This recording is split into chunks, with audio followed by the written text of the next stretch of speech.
Представете си да вървите по улиците на градове, преживели разцвета на богатството, мъдростта и властта в един от най-впечатляващите периоди на древната история. Царуването на Соломон не е белязано само от злато и слава, но и от градска, социална и религиозна организация, която малцина познават в дълбочина. Днес ще откриете какъв е бил в действителност животът в Йерусалим, Йерихон и Хеврон, от пазарите и дворците до политическото напрежение, скрито зад фасадата на просперитета. Много популярни представи са непълни, а това, което ще чуете сега, разкрива един много по-сложен и изненадващ сценарий.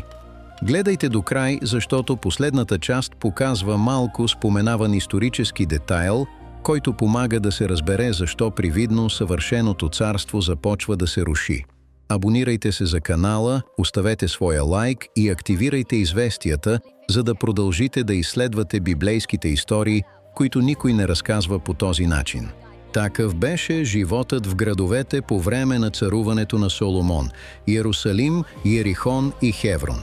1000 години преди Христа 3 града определяха какво означава да живееш в най-богатото царство на Близкия изток. Йерусалим кипеше с повече от 40 000 жители. Йерихон контролираше търговските пътища, по които преминаваха тонове подправки на месец. Хеврон пазеше гробниците на патриарсите, докато стада овце покриваха неговите хълмове. Познавате мъдростта на Соломон. Но как е било да се събуждаш, да работиш и да оцеляваш под управлението на най-мъдрия човек на античността? За да разберете какво се е случвало по улиците на тези градове, първо трябва да осъзнаете мащаба на Соломоновото царуване. Говорим за 40 години управление, 40 години без значими външни войни, 40 години строителство, търговска експанзия и административна реорганизация. Царството, което Давид завладя с меч, Соломон преобрази с злато, кедър и дипломация. И епицентърът на всичко това беше Йерусалим. Разгледайте сценария. Йерусалим в дните на Давид беше крепост, завладяна от явусейците. Стратегически град, да, но скромен в сравнение с големите столици на Египет или Месопотамия. Соломон наследи този град и реши да го превърне в нещо, което древният свят никога нямаше да забрави. Първа книга на царете описва строителна програма, продължила повече от 20 години. 7 години за издигането на храма, 13 години за завършването на дворцовия комплекс. Това без да броим стените, складовете, конюшните и административните структури, които се разпростираха из града. Помислете за човешкия мащаб на това. Библейският текст споменава, че Соломон е набрал 30 000 мъже само за работа в Ливанските гори. Те са били изпращани на смени от по 10 000 на месец. 1 месец в Ливан, сечейки кедри, 2 месеца у дома. След това се връщали. Освен тях имало 80 000 каменоделци в планините и 70 000 носачи. Повече от 3300 надзорници координирали тази армия от работници. Говорим за почти 200 000 души, участващи пряко или косвено в кралските строежи. И тук възниква първият въпрос, който малцина задават. Откъде идваха всички тези хора? Отговорът разкрива едно от по-малко славните лица на Соломоновото царуване. Значителна част от тази работна ръка беше принудителна. Библейският текст използва еврейската дума «мас», която означава принудителен труд, ангария. Израелтяните бяха свиквани да служат на царя. Това не беше робство в египетския смисъл, но не беше и доброволно. Мъже напускаха семействата си, нивите си, стадата си, за да пренасят камъни, тежащи тонове. Някои от тези камъни, според археологическите описания на Соломоновите структури, достигаха тегло над 400 тона. Представете си да преместите нещо с теглото на 40 африкански слона, използвайки само въжета, рампи и човешка сила. Йерусалим се превърна в постоянна строителна площадка за 2 десетилетия. Шумът беше постоянен. Но любопитно е, че текстът на царете държи да отбележи, че на мястото на храма не се е чувал звук от чук, кирка или какъвто и да е железен инструмент по време на строежа. Камъните пристигали вече изрязани и напаснати от кариерите. Тишината на свещения хълм контрастирала с логистичния хаос, случващ се извън стените. Хиляди мъже работели в кариерите, по пътищата, в пристанищата, за да може най-святото място на Израел да бъде издигнато в благоговейно безмълвие. Самият храм беше сравнително компактна структура по днешните стандарти. Около 30 метра дължина, 10 метра ширина и 15 метра височина. По-малък от много съвременни църкви. Но това, което му липсвало като размер, се компенсирало с великолепие. Вътрешните стени били облицовани с ливански кедър, кедърът бил покрит с злато, подът бил от кипарис, също покрит с злато. Херовимите, които пазели ковчега на завета, били високи по 5 метра всеки, изваяни от маслиново дърво и изцяло позлатени. Олтарът, приборите, светилниците – всичко блестяло. Откъде идвало толкова много злато? Търговските пътища на Соломон достигали места, за които повечето израелтяни никога не били чували. Офир, регион, чието точно местоположение все още се оспорва от историците, изпращал редовни пратки злато за Иерусалим. Някои учени поставят Офир в Арабия, други на източния бряг на Африка, трети в Индия. Мистерията остава, но златото е било истинско. Библейският текст записва, че 420 таланта злато са пристигнали от една единствена експедиция до Офир. Един талант се равнявал на приблизително 34 кг. Направете сметката. Повече от 14 тона злато от едно пътуване. За да го поставим в перспектива, това би се равнявало на теглото на 3 възрастни слона в чист метал, и експедициите се повтаряли на всеки 3 години, тръгвайки от пристанището Ецион Гевер в залива Акаба, плавайки през води, които малцина израелтяни някога биха видели. Но не беше само злато. Тършишките кораби, оперирани в партньорство с цар Хирам от Тир, носели сребро, слонова кост, маймуни и пауни. Подправки пристигали по сухопътните пътища, минаващи през Йерихон. Коне идвали от Египет. Бойни колесници били внасяни и препродавани на съседни кралства. Соломон не беше просто цар. Той беше международен предприемач, опериращ в центъра на 3 континента. И как това влияеше на ежедневния живот в Йерусалим? Наблюдавайте какво се случваше на пазарите. Йерусалим се превърна в пресечна точка за търговци от десетки различни народи. Финикийците носели лилави тъкани, боядисани с известното багрило, извлечено от мекотели. Египтяните предлагали лен от най-високо качество. Арабите пристигали с тамян и смирна. Търговци отвъд Йордан продавали галаадски балсам, известен със своите лечебни свойства. Сребърният шекел станал разменна монета, а кралските писари записвали трансакциите върху глинени плочки и папирусни свитъци. За обикновения жител на Йерусалим, това търговско оживление означавало достъп до продукти, които неговите баби и дядовци никога не биха си представили. Но също така означавало и инфлация. Когато библейският текст казва, че среброто в Йерусалим било толкова обичайно, колкото камъните, той не само възхвалява богатството. Той описва икономика, в която цените се покачвали и където не всеки успявал да ги следва. Неравенството било видимо в самата градска география. Дворцовият комплекс на Соломон се намирал в горната част на града, близо до храма. Там живеели кралските служители, висшите свещеници и придворните писари. По-надолу успешни търговци заемали каменни къщи с по няколко стаи, а в периферията работници и занаятчии се трупали в по-прости структури, често споделяйки общи дворове, където жените мелели зърно, а децата си играели сред кози и кокошки. Храната отразявала тези разлики. Текстът на царете описва ежедневните провизии на Соломоновия двор. 30 кора фино брашно, 60 кора обикновено брашно, 10 угоени говеда, 20 пасишни говеда, 100 овце, освен елени, газели, сърни и угоени птици. Един кор се равнявал на приблизително 220 литра. Говорим за почти 7000 литра брашно, консумирани ежедневно само в двореца. В същото време обикновените семейства се хранели с ечемичен хляб, леща, краставици, лук и от време на време парче сушена риба или козе сирене. Сега нека напуснем Йерусалим за момент и да слезем в долината на Йордан. Йерихон се намира на приблизително 30 км североизточно от Йерусалим, но разликата в надморската височина е драматична. Йерусалим е на около 750 метра над морското равнище. Йерихон е на 250 метра под него. Това е един от най-ниските градове в света. И тази география създавала уникален микроклимат. Докато Йерусалим се сблъсквал с студени зими и понякога валял сняг по хълмовете на Юдея, Йерихон оставал топъл през цялата година. Естествените извори напоявали палмови гори с фурми, които се простирали на хектари. Производството на балсам било особено ценно.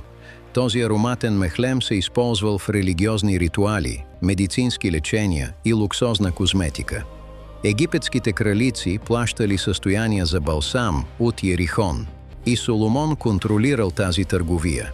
Животът в Йерихон се въртял около тези природни богатства. Земеделците се събуждали преди зазоряване, за да работят на полето, докато въздухът бил още свеж. Обедната жега била брутална, с температури, които през лятото можели да надхвърлят 40 градуса. Нямало измъкване.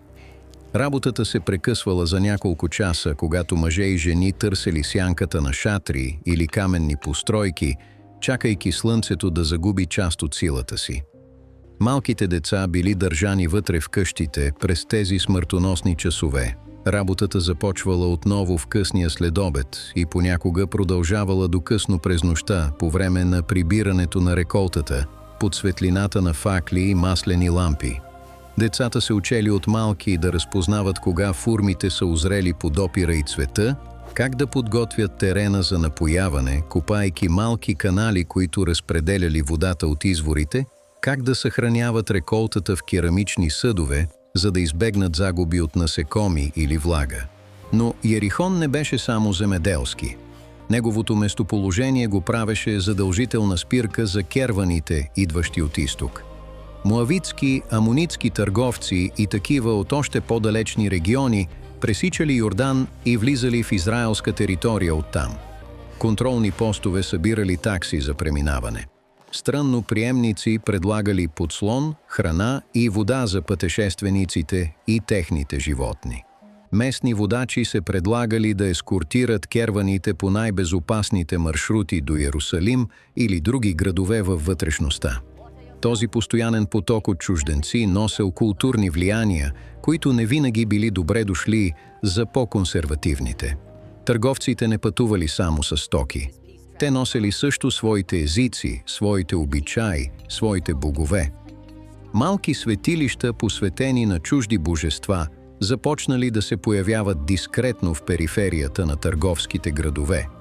Самият Соломон, както библейският текст записва директно, в крайна сметка щял да се поддаде на тези влияния чрез своите стотици чуждестранни жени и наложници. И като говорим за впечатляващи числа, писанията споменават 700 жени от кралски произход и 300 наложници. 1000 жени в харема на един единствен мъж. Всяка от тях носела своята култура, своята религия, своите изисквания. Дворцовият комплекс трябвало да побере не само тези жени, но и техните свити от слугини, техните частни свещеници, техните специфични ритуали. Помислете за административното предизвикателство. Помислете за цената на изхранването, обличането и защитата на всички тези хора. Сега нека се изкачим в планините на юг от Йерусалим. Хеврон се намира на около 30 км от столицата, в регион с плодородни хълмове и естествени пасища. Надморската височина е още по-голяма от тази на Йерусалим, приблизително 930 метра. Климатът е по-студен, по-сух, по-благоприятен за маслинови дървета, лозя и отглеждане на овце и кози. Хеврон носеше историческа тежест, с която никой друг град в Израел не можеше да се мери. Там се намираше пещерата Махпела, където бяха погребани Авраам, Сара, Исак, Ревека, Яков и Лия. Това беше гробницата на патриарсите, мястото, където започна историята на израелския народ, поне по отношение на владението на земя. Авраам беше купил тази пещера от ефронеца Ефрон за 400 сикъла сребро, векове преди раждането на Соломон. И тази покупка се помнеше като първото парче от Ханаан, което израелтянин законно притежаваше. Тази връзка с миналото даваше на Хеврон собствена идентичност. Докато Йерусалим представляваше бъдещето, централизацията, кралската власт, Хеврон представляваше корените, племенните традиции, паметта на предците. Много семейства в Хеврон можеха да проследят родословието си до клановете, които придружаваха Халев при завладяването на региона векове по-рано. Тази предковна гордост създаваше известна съпротива срещу промените, наложени от централизираната монархия. Животът в Хеврон беше по-пасторален, по-свързан с естествените цикли на сезоните. Пастирите излизали със стадата си сутрин, често преди изгрев слънце, носейки само тояга, прашка за прогонване на хищници и торба с хляб, сирене и маслини. Връщали се едва при вечер, когато сенките вече се удължавали по хълмовете. Овцете осигурявали вълна за дрехи и шатри, мляко за сирена, които можели да се съхраняват с месеци, и месо за специални поводи. Козите били още по-универсални, адаптирайки се по-добре към скалистия терен на планините на Юдея, изкачвайки склонове, където овцете не можели да пасат. Стригането било общностно събитие, повод за празнуване и бизнес, който продължавал няколко дни. Семейства се събирали от далечни села, младите се запознавали под будните погледи на родители, заинтересовани от добри бракове. Търговски сделки се сключвали с ръкостискания, които стрували повече от писмени договори. Всичко това, докато вълната била отделяна, изпирана в големи резервоари и подготвяна за продажба или местна преработка. Но как Хеврон се свързваше с икономическата система на Соломон? Отговорът се крие в 12-те административни окръга, които Соломон създаде, за да снабдява двора. Всеки окръг беше отговорен за осигуряването на провизии през един месец от годината. Това означаваше, че производителите в Хеврон и околните села трябваше да предават специфични квоти от пшеница, ечемик, масло, вино, добитък и други продукти. Кралски служители пристигали, за да събират тези данъци. И горко на онзи, който не изпълнил своята квота. Системата гарантираше, че Йерусалим никога няма да гладува. Но тя също така гарантираше, че селските общности живеят под постоянен натиск. Една година на суша, чума по стадата, лоша реколта и цели семейства можеха да бъдат завлечени в бедност. Някои в крайна сметка трябваше да продадат земите си. Други продаваха себе си като роби, за да платят дълговете си. Просперитетът на царството имаше цена, която падаше непропорционално върху най-уязвимите. Колко време работеше един пастир в Хеврон, за да предаде на царя това, което семейството му произвеждаше в продължение на месеци? Този въпрос не се появява директно в библейския текст, но напрежението, което възникна след смъртта на Соломон, подсказва, че отговорът не е бил благоприятен за обикновените работници. Когато Ровоам, синът на Соломон, пое престола, северните племена отидоха при него с едно просто искане – облегчи бремето ни. Баща им беше поставил тежък ярем върху народа. Те искаха по-лек ярем. Отговорът на Ровоам, прочут със своята арогантност, беше обещанието, че малкият му пръст ще бъде по-дебел от кръста на баща му. Ако Соломон ги е бичувал с камшици, той щеше да ги бичува с скорпиони. Резултатът беше трайното разделение на царството. 10 племена се разбунтуваха и образуваха Северното царство, Израел. Само Юда и Вениамин останаха верни на Давидовия дом, образувайки Южното царство. Златната ера завърши с фрагментация и семената на този разрив бяха посети по време на десетилетията на Соломоновото величие. Но да се върнем към градовете и ежедневието. Каква е била религиозността на обикновения човек през този период? Храмът в Йерусалим беше официалният център на култа към Яхве. 3 пъти в годината, по време на празниците Пасха, Петдесетница и празника на шатрите, поклонници от цялото царство се изкачваха в Йерусалим, за да принесат жертви и да участват в тържествата. Книгата Второзаконие установяваше това задължение. И по време на управлението на Соломон, при сигурни пътища и работеща икономика, тези поклонничества достигнаха безпрецедентен мащаб. Представете си сцената. Хиляди хора се събират в Йерусалим по време на празниците. Цели семейства пътуват заедно с дни, спят на открито или в импровизирани палатки край пътищата. Мъже водят животни за жертва, избрани агнета без недостатък, както изискваше законът. Жени носят дарове от зърно и масло в керамични съдове, внимателно защитени от падане. Деца тичат между групите, развълнувани от приключението да видят големия град, питащи на всеки завой на пътя колко остава до пристигането. Портите на Йерусалим бяха задръстени. Стражи проверяваха влизащите. Пазарите умножаваха сергиите си, преливайки извън обичайните граници. Продавачи предлагаха животни за жертва на онези, които не бяха донесли свои, на цени, които растяха с увеличаването на опашките. Сарафи обменяха чужди монети за светилищни сикли, единствената валута, приемана в храма. И над всичко това се издигаше постоянният дим от олтарите, образуващ колона, видима от километри разстояние, миризмата на изгорено месо и тамян, смесени в аромат, който оставаше впиян в дрехите с дни. За жител на Йерихон или Хеврон, това поклонничество беше голямото събитие на годината, не само религиозно, но и социално. Тогава се срещаха далечни роднини, чуваха се новини от други региони, сключваха се споразумения за бракове и сделки. Тогава и разликата между провинциалния живот и изтънчеността на столицата ставаше най-очевидна. Поклонникът от Хеврон, който влизаше в Йерусалим за първи път, със сигурност оставаше впечатлен. Стените бяха по-високи и по-дебели от всичко, което познаваше. Царският дворец блестеше на слънцето. Храмът, издигнат върху свещената планина, доминираше над пейзажа. Войници в лъскави доспехи пазеха портите. Чиновници в изящни одежди преминаваха в носилки, носени от слуги. Това беше свят, различен от онзи, който познаваше в своите тихи хълмове. Но религията не се изчерпваше с годишните поклонничества. В ежедневието вярата се изразяваше по по-скромни начини. Молитви на разсъмване и здрач, спазване на съботата, когато всяка работа спираше, обрязване на момчетата на 8-я ден, ритуални очиствания след контакт с неща, считани за нечисти, мезузи на вратите на къщите, съдържащи откъси от Тората, цицит по краищата на дрехите. Животът беше структуриран от мрежа от религиозни практики, които постоянно напомняха за завета между Бога и Неговия народ. Свещениците и левитите заемаха специално място в това общество. Те не получаваха земя като другите племена. Тяхното наследство беше службата в светилището.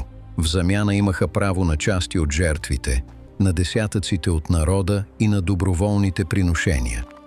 По време на управлението на Соломон, с централизацията на култа в Йерусалим, свещениците придобиха още по-голямо значение. Те бяха пазителите на най-святото място в царството. Но не всичко беше религиозна хармония. Библейският текст с забележителна честност записва, че Соломон е построил олтари за боговете на своите чуждестранни съпруги. Кемош, богът на Моав, свързан с жертви, които скандализираха верните израелтяни. Молох, богът на амонитите, чийто култ се считаше за мерзост. Астарта, богинята на сидонците, свързана с ритуали за плодородие. Тези светилища бяха издигнати по хълмовете около Йерусалим, пред погледа на самия храм на Яхве. Поклонниците, които се изкачваха да се поклонят на Бога на Израел, можеха да видят по съседните склонове дима от олтари, посветени на езически божества. Това беше синкретизъм, който ужасяваше пророците и който щеше да хвърля сенки върху наследството на Соломон в продължение на векове, превръщайки най-мъдрия цар в пример за това как мъдростта може да се провали, когато сърцето се раздели. Как беше възможно човекът, който построи храма, да построи и олтари за чужди богове? Най-честият отговор сочи към влиянието на съпругите. Политическите бракове бяха инструменти на дипломацията в древния свят.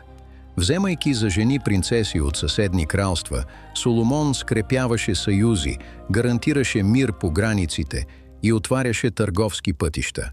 Но тези жени носеха своите вярвания и очевидно в старостта си сърцето на Соломон се обърна за да приеме тези вярвания по начини, които самият Бог сметна за неприемливи. Първа книга на царете, глава 11, непести думи. Казва се, че Господ се разгневи на Соломон, защото сърцето му се отклони от Бога на Израел, който му се беше явявал 2 пъти.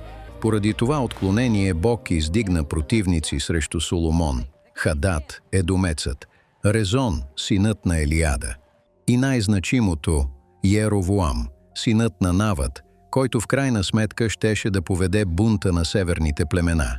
Иронията е дълбока. Царят, който построи Божия дом, също така пося семената на собственото си унищожение, като позволи навлизането на други богове в царството си.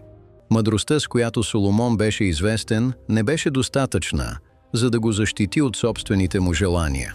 Нека сега поговорим за образованието и предаването на знания. Как са се учили децата в тези градове? Формално образование от типа, който познаваме днес, практически не съществуваше за общото население. Училища за книжници съществуваха, но те бяха запазени за онези, които щяха да служат в царската администрация или в свещенството. Повечето деца се учеха, като наблюдаваха и помагаха на родителите си. Синовете на земеделците се учеха да обработват земята. Синовете на пастирите се учеха да се грижат за стадата. Синовете на занаятчиите учеха семейните занаяти. Знанието се предаваше устно, от поколение на поколение, в система на практическо обучение. Момичетата се учеха от майките си и другите жени в семейството на задачите, които щяха да заемат техния зрял живот.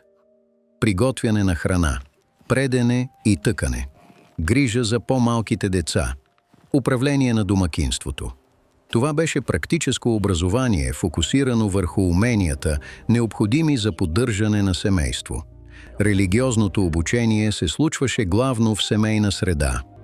Родителите бяха отговорни да учат децата си на заповедите, историите на патриарсите, Божиите дела при освобождението от Египет. Книгата Второзаконие инструктира: тези думи, които ти заповядвам днес, да бъдат в сърцето ти. На тях да учиш децата си и за тях да говориш, когато седиш в дома си, когато ходиш по пътя, когато лягаш и когато ставаш. Вярата не се преподаваше в отделни моменти, а беше втъкана в ежедневието. В Йерусалим по време на управлението на Соломон вероятно е съществувала по-развита грамотна класа. Административните проекти на царя изискваха книжници, способни да водят записи, да съставят укази, да осчетоводяват данъци. Тези книжници бяха обучавани в еврейско писмо, в математически изчисления и вероятно в чужди езици, полезни за международната търговия. Някои учени предполагат, че именно през този период са започнали да се съставят колекции от поговорки, началото на това, което ще се превърне в книгата Притчи Соломонови. Правосъдието беше друга област, в която ежедневието се пресичаше с властовите структури. Спорове между съседи, въпроси за наследство, обвинения в кражба или насилие. Всичко това трябваше да бъде решено по някакъв начин.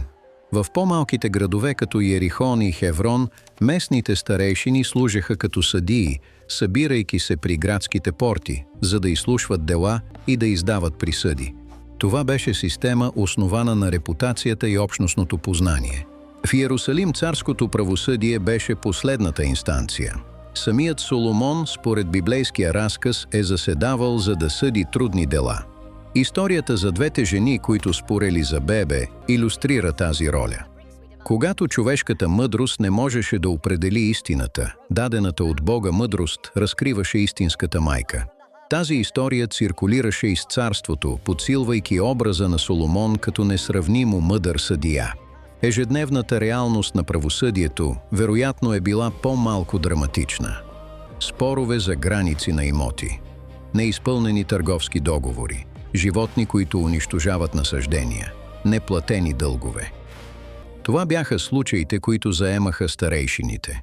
И правосъдието не винаги възтържествуваше. Онези, които имаха повече ресурси и повече връзки, имаха предимство. По-късните пророци щяха да викат срещу корупцията в правосъдието, срещу съдиите, които приемаха подкупи, срещу силните, които потискаха сираци и вдовици. Здравето беше друга област, в която древният живот се различаваше радикално от нашия. Нямаше лекари в модерния смисъл. Болестите често се интерпретираха в духовни термини, като резултат от ритуална нечистота. Свещениците имаха роля в диагностицирането на определени състояния, особено кожни заболявания, описани като проказа в библейския текст. Те определяха кой е нечист, кой трябва да бъде изолиран и кой може да се върне в общността. Леченията бяха ограничени до това, което природата предлагаше. Лечебни билки като исоп, смирна и алое имаха призната употреба. Масло за рани се прилагаше щедро. Галаадският балсам за възпаления имаше слава, която пресичаше границите. Вино, смесено с подправки, служеше като рудиментарна упойка. Почивка се предписваше, когато нищо друго не помагаше. Молитвата придружаваше всички лечения, защото изцелението се разглеждаше като божествен дар, а не като човешко постижение. Много състояния, които днес лесно се лекуват с антибиотици или прости операции, бяха фатални. Зъбна инфекция можеше да убие. Лошо наместена счупена кост означаваше трайна инвалидност. Детската смъртност беше опустошително висока. Учените изчисляват, че половината от децата не са достигали 5-годишна възраст. Жените умираха при раждане с честота, която нормализираше траура. Прости инфекции можеха да станат смъртоносни за няколко дни. Продължителността на живота беше драматично по-малка от нашата, рядко надхвърляйки 40 години за по-голямата част от населението. Пред лицето на тази крехкост вярата придобиваше още по-голямо значение. Когато медицината се проваляше, оставаше молитвата. Когато болката беше непоносима, оставаше доверието, че Бог има цел. Когато смъртта отнемаше любим човек, оставаше надеждата за мир при предците. Религията не беше приложение към живота. Тя беше тъканта, която поддържаше съществуването, зашито пред заплахите от разпадане. Имайки всичко това предвид, как можем да обобщим какво е означавало да се живее в тези градове по време на управлението на Соломон? В Иерусалим това означаваше да бъдеш в центъра на безпрецедентен експеримент, град, който се трансформира от племенна крепост в космополитна столица. Възможности изобилстваха за онези, които имаха търговски, административни или религиозни умения. Но разходите бяха високи. Тежки данъци, принудителен труд, инфлация, нарастващо неравенство. Величието на храма и двореца контрастираше с тесния живот на обикновените работници и занаятчии. В Йерихон това означаваше да бъдеш на кръстопът. Търговията носеше просперитет и чужди влияния. Земеделието изискваше непрестанен труд под безмилостното слънце. Сигурността на маршрутите зависеше от стабилността на царството. Когато Соломон беше силен, Йерихон процъфтяваше. Когато царството се разклатеше, градът бързо усещаше последиците. В Хеврон това означаваше да живееш между миналото и настоящето. Памета за патриарсите даваше достоинство и идентичност, но царските данъци вземаха своята цена. Пастирският живот продължаваше в своите древни ритми, но сега подчинен на изискванията на една далечна и ненаситна столица. И в трите града животът беше белязан от тежък труд, дълбока вяра и остро съзнание, че индивидуалното благополучие зависи от много по-големи сили. Волята на царя, климатичните условия, мирът или войната по границите, благоволението или неблаговолението на Бога. Никой не беше напълно господар на собствената си съдба. Соломоновият храм беше разрушен от вавилонците през 586 година преди Кенкос Хрисей. Йерихон беше сриван и възстановяван толкова пъти, че руините му образуват слоеве от припокриващи се цивилизации. Хеврон все още съществува, но разделен от конфликти, които ехтят от хилядолетия. От трите града само Йерусалим запазва името и централното място, които Соломон му даде. Но това, което наистина оцеля, не бяха полираните камъни или монументалните порти. Беше идеята, понятието, че един разпръснат народ може да има център. Място, където небето и земята се срещат. Векове по-късно Исус щеше да върви по улиците на същия този град, щеше да влезе в един възстановен храм и да каже, че тук има нещо по-голямо от Соломон. Физическото царство рухна. Духовното царство, което то предизвестяваше, продължава да стои. Може би това е истинският урок от градовете на Соломон. Империите преминават, богатствата се разпиляват, но това, което сочи към вечното, остава.